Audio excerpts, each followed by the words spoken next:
Vivo বাংলাদেশের বাজারে নতুন একটা ফোন লঞ্চ করে দিয়েছে, যেটা বাংলাদেশের বাজারে 10,000 টাকার আশেপাশে লঞ্চ হয়েছে। এখন সব ফোনের দাম একটু ঊর্ধ্বমুখী, সেই হিসাবে বাংলাদেশের বাজারে যে ভিভো এরকম দামে একটা ফোন লঞ্চ করবে, এটা অবিশ্বাস্য। কিন্তু এর ফিচারে কী কী থাকছে এটা অবশ্যই আপনাদের জানার খুবই দরকার। তো আজকের এই ভিডিওর মাধ্যমে ফিচার নিয়ে কথা বলবো এবং এটা আনবক্সিং করে দেখাই দিব।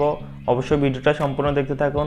যারা এখনও ভিডিওতে লাইক করেননি অবশ্যই ভিডিওতে লাইক করে দিবেন এবং আমার চ্যানেলে নতুন হয়ে থাকলে অবশ্যই চ্যানেলটা সাবস্ক্রাইব করে রাখবেন।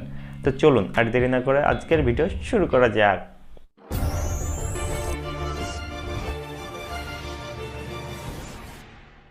ভিভো y01 এই ফোনটার আনবক্সিং করতেছি। তো আমি প্রথমত পেয়ে যাব আমাদের বক্সের নিচে একটা কাভার, সিলিকন কাভার। তো তার নিচে পেয়ে যাব আমাদের সেই কাঙ্ক্ষিত ফোনটি। এই ফোনটার লুকিংটা মোটামুটি ভালোই করছে, মানে আমাদের y15s এর মতো, একদম সেম ভিভোর y15s এর মতো। তো আসলে ফোনটার লুকিংয়ে বলার কিছু নাই।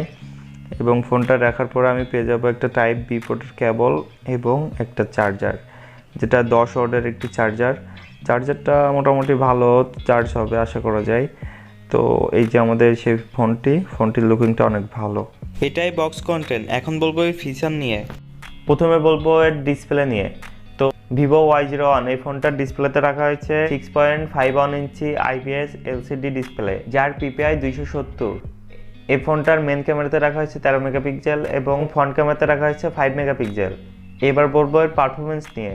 এর পারফরমেন্সে রাখা হয়েছে অ্যান্ড্রয়েড 11 এর গো এডিশন এবং প্রসেসর সেকশনে রাখা হয়েছে মিডিয়াটেক হেলিও P35, যেটা মোটামুটি একটি পাওয়ারফুল প্রসেসর বলা যেতে পারে এই বাজেটের মধ্যে। তো এই বাজেটে আপনাদের যে প্রসেসরটা দেওয়া হয়েছে এটা আসলে কখনো হতাশ করবে না আমার মনে হয়। এবং এর ব্যাটারি সেকশনে দেওয়া হয়েছে 5000 ব্যাটারি এম্পিয়ার এবং বক্সে দেওয়া হয়েছে 10 ওয়াটের একটি চার্জার। এটার যে স্লিম করছে ফোনটা, আসলে সেই হিসাবে যে এর ভিতরে 5000 ব্যাটারি এম্পিয়ার আছে, আসলে এটা অবিশ্বাস্য, কারণ ফোনটা অনেক স্লিম। তো এই স্লিম ফোনটার মধ্যে যে 5000 ব্যাটারি এম্পিয়ার আসলে অবিশ্বাস্য একটা ব্যাপার। এবার বলা যাক কত দাম রাখা হয়েছে। এটা 232 একটি ভেরিয়েন্টে পাওয়া যাবে, যেটার দাম রাখা হয়েছে 9990 টাকা। তো এই দামের মধ্যে আসলে ডিসপ্লে এবং প্রসেসর এবং ব্যাটারি সব কিছু মিলায় একটা ওপি লেভেলের একটা ফোন মনে হয়েছে আমার কাছে। তো এই ফোনটা অবশ্যই আপনারা পারচেজ করতে পারবেন। আপনার নিকটস্থ যে কোনো ভিভো শোরুমে এই ফোনটা অ্যাভেলেবেল পেয়ে যাবেন। তো অবশ্যই যদি ফোনটা নিতে চান তাহলে অবশ্যই আপনি আপনার নিকটস্থ ভিভোর শোরুমে এসে এই ফোনটা দেখে তারপরে আপনি এটা পারচেজ করতে পারবেন।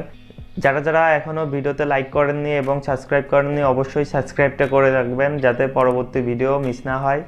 এবং ফেসবুক পেজ থেকে দেখে থাকলে অবশ্যই পেজটা ফলো করে রাখবেন।